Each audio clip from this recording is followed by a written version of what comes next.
हम्म, hello everyone, कैसे हैं अभी सभी लोग। आई होप अच्छे होंगे और पढ़ाई आप कर रहे हैं अपनी अच्छे से कंटिन्यूअसली। तो आज जीके डेली डोज में डोज नंबर 7 आपको मिलने वाली है। जैसा कि आपको पता है कि 15 मिनट की वीडियो आपको मिलती है शाम को 5 बजे। 5 बजे ये 15 मिनट की वीडियो मिलती है और इसको कैसे देखना होता है। जब आप चाय पानी पी रहे होते हैं, यानी कि पढ़ाई से जब थोड़ा ब्रेक लेते हैं, तो वो जो सोशल मीडिया में आप टाइम पास करते हैं ना, कभी रील्स देखना, कभी और कुछ अनाप शनाप वीडियोस देखना जिनका अपनी स्टूडेंट लाइफ से कोई मतलब नहीं है। आप सोचते हैं कि उस टाइम थोड़ा मूड फ्रेश होता है। मूड फ्रेश नहीं होता है मेरे भाई। आप रील्स देख के अपना मूड ज़्यादा खराब करते हैं, क्योंकि वहाँ सोशल मीडिया में कुछ ऐसे लोग होते हैं जो तरह तरह की बातें वहाँ डालते हैं, कुछ ऐसी अपनी स्ट्रगल के बाद की लाइफ को, या फिर ऐसी वो घूमते फिरते की वीडियो डालते हैं। फिर आपका भी मन करता है थोड़ा कि हम भी इधर उधर जाएं, भटकें, पढ़ाई से अपना मन भटकाएं, है ना। तो वो सब चीज़ें रिप्लेस करने के लिए मैंने जीके डेली रोज स्टार्ट करी है, ताकि ये वीडियो आप देख लो और आपका टाइम पास भी हो जाए, और आपका जो है वो थोड़ा नॉलेज भी इंप्रूव हो, और आपके एग्जाम में काम भी आई ये चीज़ें, ठीक है। तो अभी तो हमारा टॉपिक स्टैटिक जीके ही चल रहा है, और स्टैटिक जीके ही चलने वाला है नेक्स्ट हमारे कुछ महीनों तक। उसके बाद में हम कुछ और स्टार्ट कर लेंगे डेली डोज के अंदर, ठीक है। तो खाली बैठे क्या करें, करना है कुछ काम। शुरू करो स्टैटिक जीके, लेकर प्रभु का नाम। आज मेरी थोड़ी तबीयत खराब है, आवाज थोड़ी सी आपको और लग सकती है। चलिए, केवला देवी राष्ट्रीय उद्यान कहाँ स्थित है। केवला देवी राष्ट्रीय उद्यान है वो हमारा राजस्थान के अंदर स्थित है। इसको याद कैसे किया मैंने। देवी जो होती है, हाँ, देवियाँ, कुल देवियाँ होती हैं यहाँ पे राजस्थान में। जैसे राठौड़ों की कुल देवी कौन है। राठौड़ों की कुल देवी है करणी माता। तो उसी तरीके से देवियाँ होती हैं यहाँ पे राजस्थान में, कुल देवियाँ होती हैं। तो राजस्थान से मैंने याद कर लिया कि देवी कहाँ होती है, राजस्थान में। ऐसे कोई भी ट्रिक आप बना सकते हैं, कोई भी आपके सामने इमेज बन जाए, उस इमेज से क्वेश्चन जल्दी आसानी से याद होता है, ठीक है। और यूनेस्को में कब शामिल किया था केवला देवी राष्ट्रीय उद्यान को। वो किया था 1985 के अंदर, ठीक है भाई। तो ऑप्शन नंबर इसका आंसर है। ऑप्शन नंबर बी, राजस्थान इसका आंसर है। राजस्थान में केवला देवी राष्ट्रीय उद्यान है। मन्नार बायोस्फीयर रिजर्व कहाँ स्थित है। मन्नार बायोस्फीयर रिजर्व है वो तमिलनाडु के अंदर स्थित है, ठीक है भाई। तमिलनाडु के अंदर स्थित है। और कोई भी क्वेश्चन में अगर कोई इंपॉर्टेंट फैक्ट नहीं होता तो फिर मैं नहीं लगाऊंगा, सीधा क्वेश्चंस पे चलूंगा। जिस भी क्वेश्चन में मुझे लगेगा कुछ इंपॉर्टेंट फैक्ट हो सकते हैं, वो मैं आपको लिखाऊंगा। एग्जाम के पॉइंट ऑफ व्यू से इंपॉर्टेंट होने बहुत जरूरी है।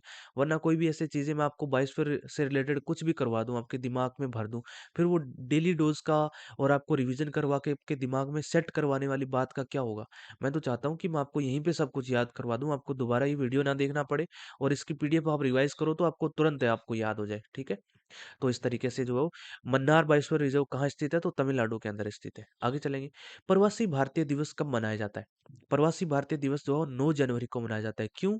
क्योंकि 9 जनवरी 1915 को गांधी जी साउथ अफ्रीका से भारत लौटे थे। उन्होंने साउथ अफ्रीका में सत्याग्रह वगैरह करना स्टार्ट किया था, तो थोड़ा ये फेमस हो गए थे महात्मा गांधी। उसके बाद ये उनको भारत बुलाया गया कि भारत भी जो है वो स्वतंत्र नहीं है, आप आइए और भारत में भी कुछ ऐसे सत्याग्रह चलाइए, तो क्या पता फायदा हो सकता है। और ऑब्वियसली फायदा हुआ। तो ये साउथ अफ्रीका से इंडिया कब लौटे, 1915 में लौटे 9 जनवरी को। और इसी लिए जो है वो ये प्रवासी भारतीय दिवस बनाया जाता है। मैंने इसको कैसे याद किया, ट्रिक कैसे बनाई मैंने। मैंने कहा कि जब यहाँ 1947 के अंदर जब पार्टीशन हो रहा था हमारा भारत और पाकिस्तान का, तो कुछ लोगों ने यहाँ से प्रवास करने से मना कर दिया था कि हम जो है वो हिंदुस्तान में ही रहना चाहते हैं, हम पाकिस्तान में नहीं जाना चाहते। जो लोग, उन्होंने मना कर दिया था। मैंने कहा था कि उन्होंने कह दिया नो, हम नहीं जाएंगे। नो, प्रवास का मतलब नो, नहीं जाएंगे। फिर मैंने कहा कि चलो, नो तो मैंने याद कर लिया कि 9 तारीख को है। फिर जनवरी कैसे याद किया।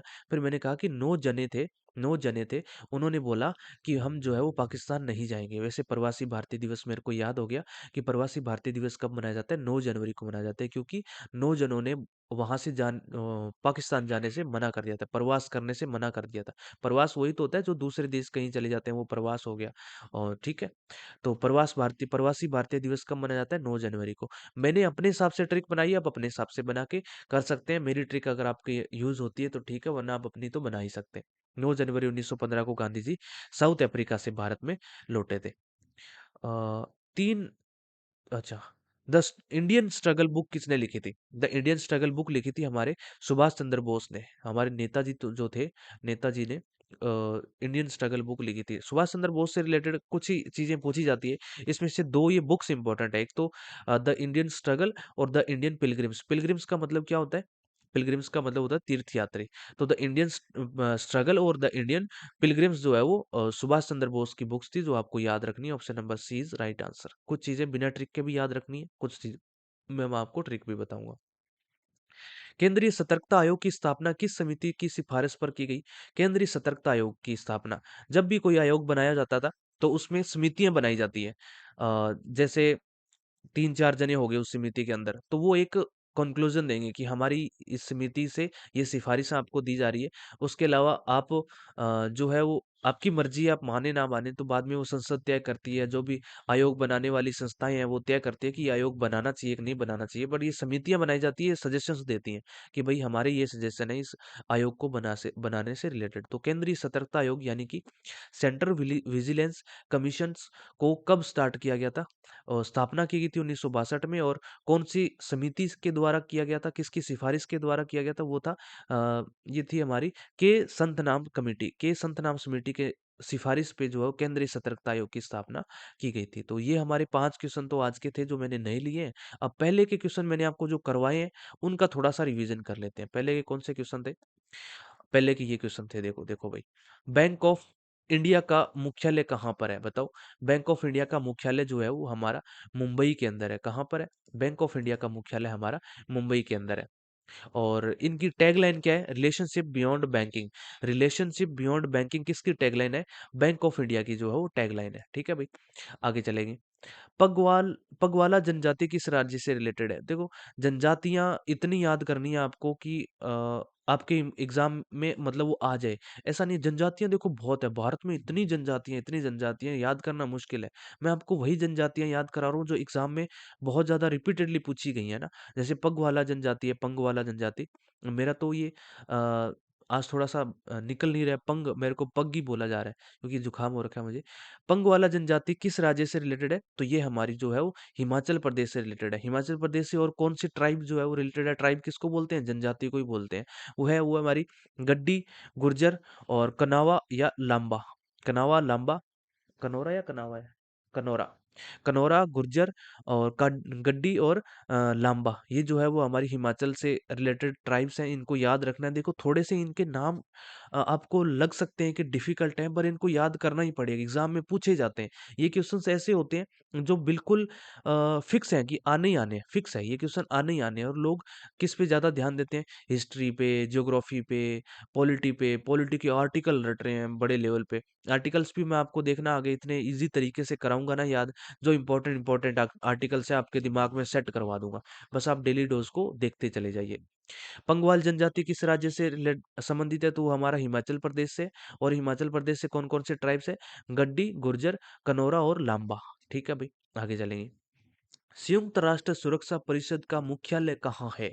संयुक्त राष्ट्र सुरक्षा परिषद का मुख्यालय जो है वो हमारा न्यूयॉर्क में है। न्यूयॉर्क कहाँ है? अमेरिका के अंदर। तो इसकी स्थापना कब की गई थी? संयुक्त राष्ट्र सुरक्षा परिषद की स्थापना की गई थी 24 अक्टूबर 1945 में। 24 अक्टूबर 1945 से पहले जो वर्ल्ड वॉर सेकंड हुआ था, उसमें बहुत जनमाल की हानि हुई। उसके बाद सभी देशों ने एक राय की कि हम लोग जो है एक संस्था बनाते हैं। कुछ संस्थाएं बनाई गई कि अब जो सुरक्षा है वो संस्था के जिम्मेदारी है, यानी कि कोई भी देश है उस पे वो दबाव डालेगी कि नहीं भाई तू ये नहीं कर सकता। जैसे अब भारत है, भारत पाकिस्तान पे हमला नहीं कर सकता अपनी इच्छा से, अपनी मर्जी से, या पाकिस्तान भारत में नहीं कर सकता। क्यों?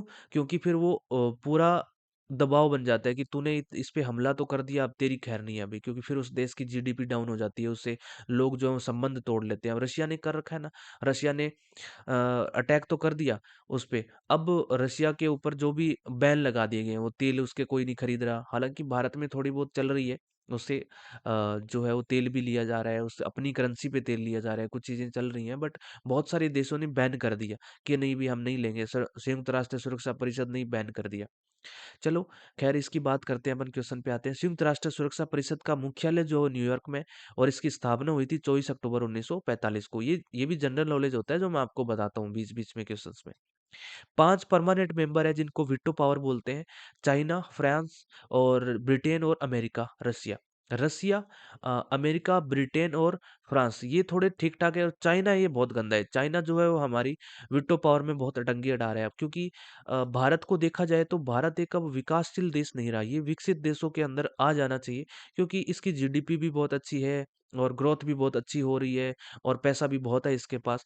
तो क्योंकि लोगों की हेल्प करना और सब चीजें, मतलब क्राइटेरिया बहुत पूरे किए हैं भारत के अंदर कि हाँ, मैं जो है वो वीटो पावर के लिए एलिजिबल हूँ। लेकिन ये चाइना है, ये चाइना जो है वो अटंगी अड़ाता है। इन पांचों में से अगर एक देश भी अगर ये बोल देगा, जैसे मान लो कोई रूल स्टेब्लिश करना है पूरे ऑल ओवर वर्ल्ड के अंदर, तो अगर ये चार देश कह देते हैं, रशिया हो गया, अमेरिका हो गया, ब्रिटेन हो गया, फ्रांस हो गया, इन चारों ने कह दिया हाँ भी कर दो, इन्होंने हाँ कह दिया और इसने चाइना ने नहीं कहा हाँ, तो इसका मतलब कि वो जो रूल है वो स्टेब्लिश नहीं हो पाएगा। ठीक है, इन चारों पांचों देशों की रजामंदी जरूरी है किसी भी रूल को वर्ल्ड में स्टेब्लिश करने के लिए, सुरक्षा परिषद के मामले में। तो संयुक्त राष्ट्र सुरक्षा परिषद के जो परमानेंट मेंबर कौन है? चाइना, फ्रांस, ब्रिटेन और अमेरिका, रशिया। ठीक है, ये पांच मेंबर परमानेंट है। ठीक है भाई, ऑप्शन नंबर बी इसका राइट आंसर हो जाएगा। भारतीय मसाला अनुसंधान केंद्र कहाँ पर स्थित है? तो भारतीय मसाला अनुसंधान केंद्र जो है वो आपका ऑप्शन नंबर है कोझिकड केरला के अंदर स्थित है। कोझिकड केरला के अंदर जो है वो भारतीय मसाला अनुसंधान केंद्र स्थित है। इसकी स्थापना कब हुई थी? ये 1986 में स्टैब्लिश किया गया था। 1986 में स्टैब्लिश किया गया था और ये कहाँ पे है? कोझिकोड केरला के अंदर है। भारतीय मसाला, मसाले आपको पता ही है, मसाले ज्यादातर आपके साउथ में मिलेंगे आपको, नॉर्थ के अंदर तो मसाले इतने मिलते नहीं है। नॉर्थ में तो फ्रूट्स की ज़्यादा खेती की जाती है, जैसे मान लो एप्पल हो गया या अनार वगैरह हो गया, इसकी ज़्यादा की जाती है। साउथ के अंदर की जाती है, तो साउथ से याद रह जाएगा, पुणे को आप काट सकते थे, मुंबई को काट सकते थे, बचा क्या था? कोझिकड बचा था। कोझिकड जो है वो मसाला अनुसंधान केंद्र वहां पे स्थित है। केलुचरण महापात्र किस नृत्य से संबंधित है? केलुचरण महापात्र जो है वो ओडिसी से रिलेटेड है। ठीक है, ओडिसी से रिलेटेड है। इसको मैंने कैसे याद किया था? वैसे तो देखो ये ट्रिक है पूरी की पूरी। और केलुचरण महापात्र है वो बहुत इंपॉर्टेंट एग्जाम के पॉइंट ऑफ व्यू से। मैं कहता हूँ अगर एग्जाम की सीजीएल के अंदर 40 शिफ्ट है ना, तो 40 में से 20 शिफ्ट्स के अंदर आपको केलुचरण महापात्र का नाम मिल सकता है, कोई बड़ी बात नहीं है। केलुचरण महापात्र किस नृत्य से संबंधित है? तो मैंने तो केलुचरण से याद किया था। ओडिसी कैसे याद किया था? जिसके पास ऑडी होती है, जिसके पास ऑडी होती है वो अपने चरण भी बाहर नहीं रखता, फिर वो ऑडी में ही रहता है, क्योंकि उसकी लग्जरीज लाइफ होती है, ऑडी में ही रहता है भाई। इस तरीके से याद किया था कि कोई एक लड़का है, उसको ऑडी मिल गई भाई, ऑडी मिल गई, अब वो चरण भी बाहर नहीं रखता, अपने अपने चरण भी बाहर नहीं रखता, ऑडी में ही रहता है, सारे दिन ऑडी में घूमता है। इस तरीके से मैंने जो है वो याद किया था। बाकी इसकी ट्रिक देखो, सारी की सारी ओडिसी जो नृत्य है हमारा, ओडिसी जो डांस है, उससे रिलेटेड जितने भी कंपोनेंट्स है उसकी एक ट्रिक मैंने बनाई थी। भूटान के प्रधानमंत्री माधवी से मिलने उड़ीसा आए और यह बात विजय ने संजू और साहू को बता दी। तो ये ट्रिक थी, जो ट्रिक से आपको ये सारे के सारे नाम याद करने थे। कैसे थे देखो, सगुन, सगुन भूटानी, उसके बाद में गंगाधर प्रधान और माधवी मुदगल और ये कौन है? विजयानी सतपति, और ये कौन है? संयुक्ता पानिग्राही और सुधाकर साहू। महापात्रन मोहंते सर इसका है। और केलुचरण महापात्रा और सुजाता महापात्रा, निहारिका मोहंते और लीना मोहंते, ये चीजें मैंने आपको कल पढ़ाई थी और आज मैंने आपको रिवाइज करा दी। मेन जो आपको ट्रिक याद करनी है कि भूटान के प्रधान माधवी से मिलने उड़ीसा आए और यह बात विजय ने संजू और साहू को बता दी। ठीक है, तो ये इतनी चीज आपको याद रखनी थी। Thanks for watching. लाइक करना, सब्सक्राइब तो आपने किया होगा तभी तो इस चैनल पे पहुंचे। और भाई एक चीज आपसे और शेयर करनी थी, जो आपको मॉक टेस्ट मिलने वाला है, मॉक टेस्ट आपके चल रहे हैं, मैंने आपको भी स्टॉप कर दिया था क्योंकि कुछ लोग हैं वो बार बार मैसेज करते रहते हैं कि मॉक टेस्ट क्यों नहीं आया, क्यों नहीं आया। इसका रीजन ये है कि टेंस की कुछ क्लासेज हैं वो ज्यादा लंबी हो गई थी, टेंस की क्लासेस ज्यादा लंबी हो गई थी, इसलिए मैंने तो दूसरा टॉपिक स्टार्ट कर दिया। कुछ एक टीचर्स हैं जिन्होंने 26-26 क्लासेस ले रखी है, 24-24, 25-25 क्लासेस ले रखी हैं, तो वो बच्चे पीछे रह गए थे। मैंने कहा कि एक बार आप कंप्लीट कर लो, मैं मॉक टेस्ट वाला टाइम आपको दे देता हूँ। तो जो लोग मॉक टेस्ट का बोल रहे हैं, तो मैं उनसे यही कहूंगा कि रिवीजन करते रहो। अभी जो है वो नेक्स्ट मंडे से आपको, इस मंडे से जो आने वाला मंडे से मॉक टेस्ट प्रॉपर आपको, फुल मॉक टेस्ट आपको मिलना स्टार्ट हो जाएगा। पूरा फुल मिलेगा, अभी हाफ हाफ नहीं मिलेगा। अभी तक तो हाफ मिल रहे थे, अभी आपको फुल मॉक टेस्ट मिलेंगे। ठीक है अभी, तो ये बातें आपको बतानी थी। और अपनी पढ़ाई करते रहो जम के। जो लोग टेंशन डिमोटिवेट होके पढ़ाई करते हैं, तो उनको मैं यही कहूँगा कि एकदम हंस के खेल के पढ़ाई को कंप्लीट करो। ऐसा मत सोचो कि मुझे एक टारगेट मिला है और इसको बस रो पढ़ के, रो धो के हमने कंप्लीट करना है, ऐसे नहीं। अपनी पूरी एनर्जी के साथ, अपनी पूरी जोश के साथ में इसको कंप्लीट करना है और स्ट्रगल को एन्जॉय करना है। ऐसा नहीं कि स्ट्रगल में हम बहुत मुश्किलों का सामना करते हुए और बहुत सारी चीज़ें स्ट्रेस में लेके हम कंप्लीट कर रहे हैं, नहीं। एकदम एन्जॉय करो और मेरा आपको फुल सपोर्ट है, जो भी मुझसे हो पाता है, मैं आपके लिए, आपकी सेवा में हाज़िर रहता हूँ हमेशा। ठीक है भाई? तो चलिए, थैंक यू सो मच, मिलते हैं नेक्स्ट डेली डोज़ के अंदर। Thank you so much.